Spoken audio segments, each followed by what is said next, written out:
Sebenarnya lah, rumah Ki Buyut telah dikepung rapat.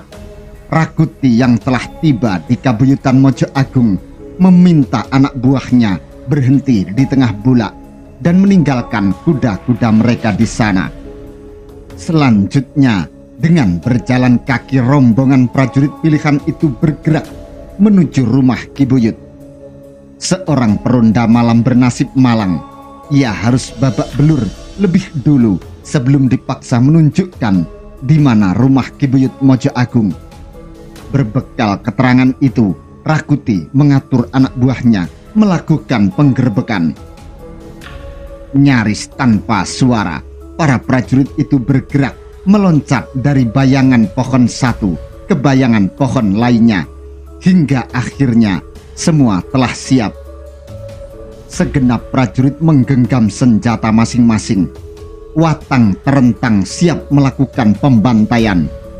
Dengan langkah lebar, Rakuti melintasi pendopo dan mendekati pintu rumah Ki Buyut.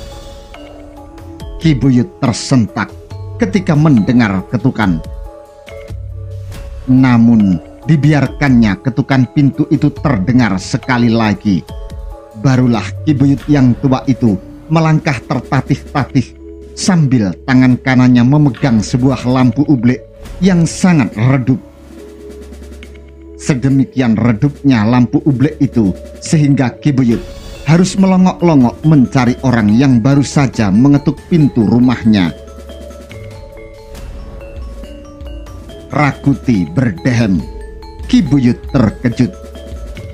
"Siapa kau, Kisanak? Ada apa? Malam-malam begini kau mengetuk rumahku?" Rakuti memandang wajah laki-laki yang berada di depannya dengan saksama. Wajah yang tua, wajah yang entah mengapa di pandangan matanya terlihat tidak menyenangkan. Menurut Rakuti, sebaiknya tak perlu ada wajah tua yang seperti itu. Sebaiknya mati saja. "Kaukah Ki Buyut Mojo Agung?" bertanya Rakuti datar. Ki Buyut termangu. "Rasanya kau belum menjawab pertanyaanku, Kisanak." Rakuti tersenyum. "Aku Maharaja Kuti, Raja Majapahit, berkenan mengunjungi rumahmu." Ki Buyut membuat dirinya sendiri tersentak kaget. Bahkan Ki Buyut Mojo Agung juga membuat dirinya sendiri kebingungan untuk beberapa waktu. Di mata Rakuti, Ki Buyut sulit menerima penjelasan itu. "Raja Majapahit," gumam Ki Buyut. "Bukankah Raja Majapahit saat ini Sri Baginda Jayanegara, putra laki-laki tuanku Kertarajasa Jayawardana?" Rakuti berdesir mendengar jawaban yang terasa lugu itu. Rakuti cemas keterangan yang diperolehnya dari mata-mata yang ditempatkannya di antara pasukan Bayangkara ternyata keliru lagi. "Aku sudah menyebut siapa diriku," kata Rakuti. "Sekarang giliranmu memperkenalkan diri kepadaku. Benar, kau Ki Buyut Mojo Agung?" Ki Buyut mengangguk. "Benar, aku orang yang kau maksud." "Bagus," Rakuti menyahut. "Kalau begitu, aku memang berkepentingan denganmu. Jauh-jauh dari kota raja, aku datang ke Kabuyutan ini guna meringkus Jayanegara yang bersembunyi di rumahmu." Sekali lagi Ki Buyut mampu membuat dirinya sendiri terlonjak kaget. "Jayanegara bersembunyi di rumahku?" Setelah berbasa-basi sejenak, akhirnya Rakuti tidak mau bertele-tele lagi. "Geledah rumah ini, tangkap Jayanegara," perintahnya. Para prajurit yang mengiringinya bergerak dengan terengginas dan cekatan. Rakuti yang merasa yakin rumah itu telah terkepung rapat tanpa menyisakan ruang sejengkal pun, tidak merasa khawatir Gajah Mada atau Jayanegara yang bersembunyi di rumah itu mempunyai kesempatan meloloskan diri. Bahkan Rakuti membayangkan Gajah Mada atau Jayanegara yang pasti mendengar pembicaraan yang terjadi itu akan menggigil ketakutan setengah mati. Para prajurit yang mengiringinya bergerak cepat. Mereka melakukan penggeledahan rumah itu dengan saksama. Rakuti yang semula telah membayangkan akan mendapatkan Kalagemet yang berhasil digelandang harus berdebar-debar ketika sejauh waktu telah berlalu. Apa yang diangankan itu belum juga menjadi kenyataan. Prajuritnya belum ada yang menyetorkan wajah Jayanegara. "Bagaimana?" bertanya Rakuti. "Tidak ada," jawab Rayuyu. Jawaban itu tentu menjadi jawaban yang sangat mencemaskan. Rakuti yang mengalami kegagalan cemas bakal dihadapkan pada kegagalan serupa. "Periksa sekali lagi," perintah Rakuti tegas. "Temukan jejak apapun yang bisa membuktikan Jayanegara pernah berada di sini." Rayuyu serta para prajurit bawahannya segera menerjemahkan perintah itu dengan saksama. Semua ruang di dalam rumah Ki Buyut itu diperiksa dengan teliti. Tetapi Jayanegara atau Gajah Mada tidak pernah ditemukan di tempat itu. Dengan tatapan mata nyaris tanpa berkedip, Rakuti memandang Ki Buyut Mojo Agung. Ki Buyut yang tua itu terlihat kebingungan melihat ulah tamu-tamu yang tidak diundang itu. Rakuti menyentuh pundaknya menyebabkan Ki Buyut tergagap. "Di mana Jayanegara?" bisik Rakuti. Ki Buyut bersikap seolah tidak mendengar bisikan itu. Tatapan matanya menyiratkan sikap orang yang bingung. Rakuti mendekatkan mulut ke telinga Ki Buyut. "Di mana Jayanegara?" Ki Buyut Mojo Agung memandang Rakuti. Ki Buyut menggelengkan kepala amat pelan. "Aku tidak tahu. Mengapa kau mengira Tuanku Sri Jayanegara berada di rumahku? Ini Kabuyutan Mojo Agung, bukan istana." Rakuti jengkel. Orang yang tua itu didorongnya hingga terjengkang. Dengan tertatih-tatih Ki Buyut mencoba bangkit, namun terjatuh lagi. Rakuti menjulurkan tangan membantu Ki Buyut untuk bangkit. "Katakan kepadaku, Ki Buyut." Akhirnya Rakuti memperbesar nada suaranya. "Aku bisa bersikap kasar kepadamu jika kau tidak mengatakan di mana Jayanegara. Aku tidak peduli meski kau sudah tua." Rakuti tidak peduli dianggap orang yang tak tahu cara menghormati orang tua. "Kau tinggal menyebut di mana Sri Jayanegara, atau kau mengambil pilihan yang lain. Pilihan sangat buruk yang mungkin tidak pernah terbayangkan sebelumnya." Ki Buyut yang tua itu gemetaran. "Bagaimana Ki Buyut?" Ki Buyut menghela napas panjang, berusaha membuang sesak di dadanya. "Aku harus mengatakan apa?" berkata Ki Buyut. "Apa aku harus mengatakan sesuatu yang tidak pernah aku tahui?" Pandangan Rakuti nyaris tidak berkedip. "Kau sudah terlalu tua untuk bersandiwara, Ki Buyut. Kau kurang prigel menyembunyikan kebohongan. Petugas telik sandi yang aku sebar mampu mengendus tempat ini. Bau Kalagemet begitu menyengat. Ki Buyut tidak perlu menyembunyikan." Pada saat yang demikian itu, Rayuyu yang rupanya telah menemukan sebuah jejak bergegas mendekati Rakuti. "Bagaimana?" tanya Rakuti. Rayuyu melirik Ki Buyut. "Pakaian ini milik Bekel Gajah Mada," kata Rayuyu sambil menyerahkan selembar pakaian. Rakuti meneliti pakaian itu.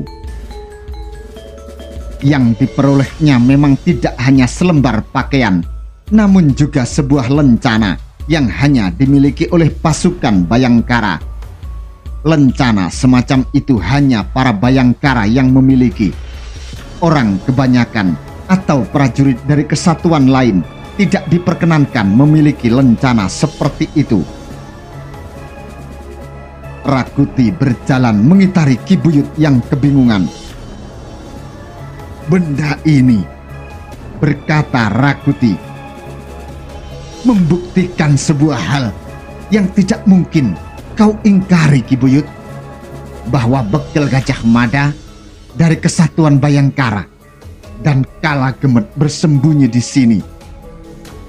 Mumpung aku masih menyisakan sedikit kesabaran, cepat katakan, di mana Jayanegara?"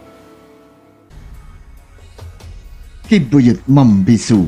Rakuti yang makin tidak sabar berjalan mengitarinya sambil menunggu sejenak untuk memberi kesempatan kepada Ki Buyut melenturkan lidahnya. Tetapi yang diperoleh Rakuti adalah Ki Buyut yang tiba-tiba telah berubah menjadi patung batu. "Cepat bicaralah, Ki Buyut," desak Rakuti. Kian rapat Ki Buyut mengunci mulut. Rakuti bertambah jengkel. Yang dihadapinya ternyata orang tua yang bebal, tidak tahu diri, biang penyakit, bau tanah, dan berbagai jenis makian yang lain yang tumbuh dengan subur di sudut hati Rakuti. Ki Buyut masih tetap mematung. Rakuti mengguncangnya. "Cepat katakan di mana Jayanegara!" teriak Rakuti. "Katakan di mana Jayanegara, kakek tua!" Bergeming Ki Buyut Mojo Agung. Meski Rakuti membentaknya dengan kasar, bulat sudah keputusannya. Walau ia akan mengalami siksaan yang pedih, tidak akan ada secuil pun kalimat yang keluar dari mulutnya. Akhirnya Rakuti mulai berbuat kasar. Ki Buyut didorongnya hingga kembali terjengkang. Ki Buyut meringkuk menyaksikan napas Rakuti yang tersengal. Dari Bekel Gajah Mada, Ki Buyut mendapat gambaran betapa kasar orang yang bernama Kuti itu. Ternyata apa yang disampaikan Gajah Mada itu masih belum benar. Yang benar, Rakuti jauh lebih kasar. Ki Buyut terpaksa membasuh wajahnya yang belepotan ludah. Rakuti baru saja meludahinya. "Heh, kakek tua yang tak tahu diri!" teriak pimpinan Winesuka. "Kau ini sudah tua. Baumu bau tanah. Setelah perjalanan hidupmu yang panjang, apakah kau akan mengakhiri hidupmu dengan cara yang hina? Sia-sia kau hidup selama ini kalau akhirnya kau mati dengan cara mengerikan. Pertimbangkan, kakek tua. Aku membutuhkan jawaban. Di mana Jayanegara?" Ki Buyut menggelengkan kepala. Selebihnya tak ada secuil pun kalimat yang keluar dari mulutnya. Ki Buyut berusaha berdiri. "Gila!" desis Rakuti. "Begitu besar rupanya kecintaan dan kesetiaan yang kau miliki. Kalau begitu, mari kita lihat. Apakah kau memang benar-benar mampu memegang teguh kesetiaan itu?" Rakuti mengakhiri kalimatnya dengan mendorong tubuh Ki Buyut. Tubuh yang tua renta itu sekali lagi terjengkang. Namun demikian, Ki Buyut dengan sepenuh hati menerima keadaan itu. Tetap teguh keputusannya untuk tak membuka mulut. "Bakar rumah ini!" teriak Rakuti. Seorang prajurit yang baru menyalakan obor datang. Obor yang berkobar siap disulutkan ke dinding rumah yang terbuat dari anyaman bambu. Namun Rakuti memberi isyarat kepada prajurit itu untuk mendekat. Obor yang menyala itu dimintanya. Dengan mengesampingkan nuraninya, Rakuti menggerak-gerakkan obor itu di depan wajah Ki Buyut. "Aku bisa membakar rumah ini," Rakuti menggeram. "Aku juga bisa membuat tubuhmu matang atau hangus sama sekali. Dan aku akan membuktikan ancaman itu kalau kau tidak mau mengatakan di mana Jaya Negara. Gunakan otakmu untuk berpikir, kakek tua. Untuk apa kau lindungi Jaya Negara yang tidak memberi apa-apa kepadamu?" Ki Buyut memandang obor yang menyala. Rakuti menggerak-gerakkannya di depan hidung kakek tua itu. Rakuti nyaris tidak sabar lagi. Akan tetapi tiba-tiba pimpinan Winesuka itu tersentak. Ada gemuruh suara yang tiba-tiba mengusik gendang telinganya. Meski masih lamat-lamat, Rakuti bisa mengenali suara gemuruh itu adalah suara derap kuda dalam jumlah yang banyak sekali. Para prajurit yang mengiring Rakuti segera berlarian menuju halaman dan bergegas menempatkan diri seiring dengan suara gemuruh yang makin lama makin dekat.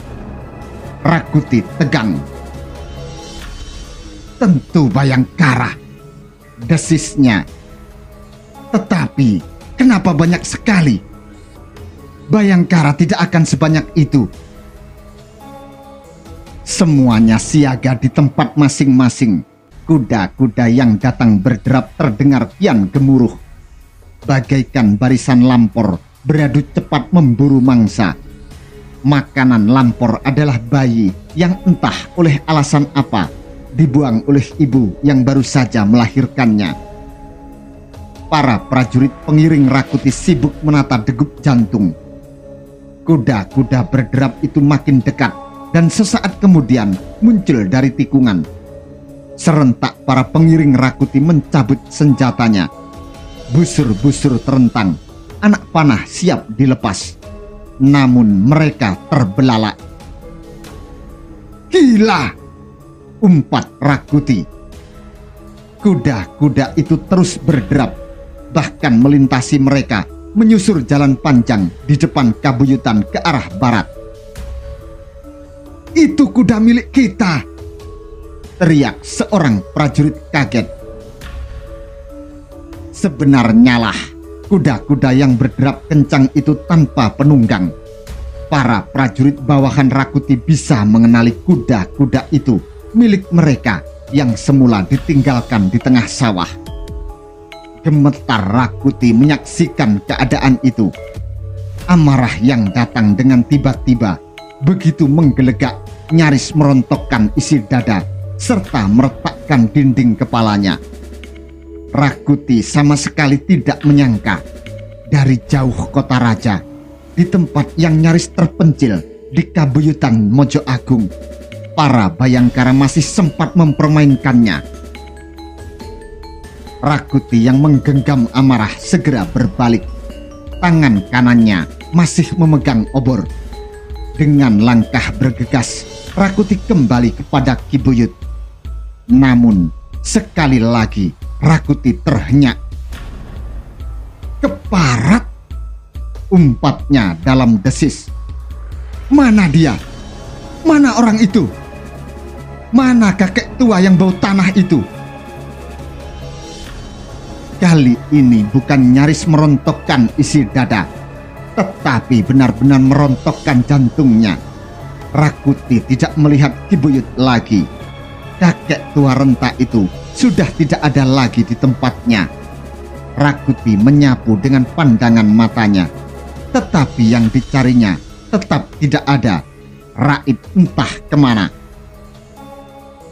"Kakek tua itu menghilang!" teriak Rakuti. "Cepat cari dia! Temukan dan seret kemari!" Nyeri tiba-tiba muncul tepat di tengah-tengah dadanya, seolah menjamah ulu hatinya. Itulah yang dirasakan Rakuti. Dengan mata berkunang-kunang dan segenap kekecewaan yang dirasakannya, Dharma Putra Winesyuka itu berjalan menuju dinding bangunan. Obor yang berkobar disulutkannya dan sejenak api mulai membakar dinding anyaman bambu dan sirap. Hanya dalam waktu sekejap, api merambat kemana-mana. Apalagi di bagian yang lain, beberapa prajurit yang membawa obor mengikuti contoh yang telah diberikan Rakuti. Sejenak kemudian, api berkobar dengan ganas, menyantap rumah Ki Buyut dengan amat rakus. Dari tempatnya berada, Ki Buyut memandang api yang membakar rumahnya dengan hati yang retak. Namun Ki Buyut amat tabah menghadapi keadaan itu. Rumah yang terbakar bukan apa-apa. Keselamatan rajanya menjadi hal yang amat penting melebihi apapun. Di belakang Ki Buyut ada dua orang lelaki muda berdiri dengan kukuh. Dua orang lelaki itulah yang telah menyelamatkan Ki Buyut di saat yang amat gawat. Dari tempatnya berada, bersama-sama mereka memandang ke arah kobaran api. Kebakaran besar yang melanda rumah Ki Buyut menimbulkan ledakan-ledakan yang gemuruh. Belandar dan usuk yang terbuat dari bambu utuh meledak beruntun. Panas api menyebabkan udara dalam bambu memuai kemudian meledak ketika batang bambu itu pecah. Suara ledakan dan kebakaran itu mengagetkan penduduk Kabuyutan. Tetapi tak seorang pun yang berani keluar rumah untuk melihat apa yang terjadi. Seharian mereka membicarakan kekisruhan yang telah terjadi di kota raja. Tidak seorang pun yang menduga kerusuhan itu bakal berakibat berantai sampai di Kabuyutan mereka. Gemuruh derap beberapa ekor kuda menyebabkan dada menjadi sesak dan sulit untuk bernapas. Kini ditambah lagi dengan kebakaran rumah Ki Buyut. Di Kabuyutan Mojo Agung kini seolah tersaji hidangan berupa keadaan yang tidak menentu. Keadaan yang mencemaskan siapapun. "Suara apa itu, Kang?" bisik seorang istri kepada suaminya dengan segenap rasa cemas. "Rumah Ki Buyut dibakar prajurit," jawab suaminya. Perempuan muda yang telah memberikan seorang anak kepada suaminya itu sangat cemas. Ki Buyut Mojo Agung baginya merupakan sosok tiada ubahnya kakeknya sendiri. Ki Buyut yang sangat dihormati itu kini mengalami bencana. Membayangkan kemelut yang dihadapi Ki Buyut seperti membayangkan hal ini menimpa orang tuanya. "Apa salah Ki Buyut?" bertanya istrinya sekali lagi. "Karena Ki Buyut menyembunyikan Sri Baginda Jayanegara." Perempuan berkulit agak legam itu kaget. Beberapa saat lamanya ia tak bisa bicara. Sebaliknya dengan suaminya, tiba-tiba merasa menyesal karena telah membocorkan hal itu. Padahal Ki Buyut telah berpesan untuk tidak membocorkan kepada siapapun, termasuk kepada istrinya sendiri. "Jangan bicarakan apa yang kuceritakan itu kepada siapapun," Ki Buyut meminta untuk merahasiakan. "Kalau rahasia itu sampai bocor, akibatnya akan mengerikan.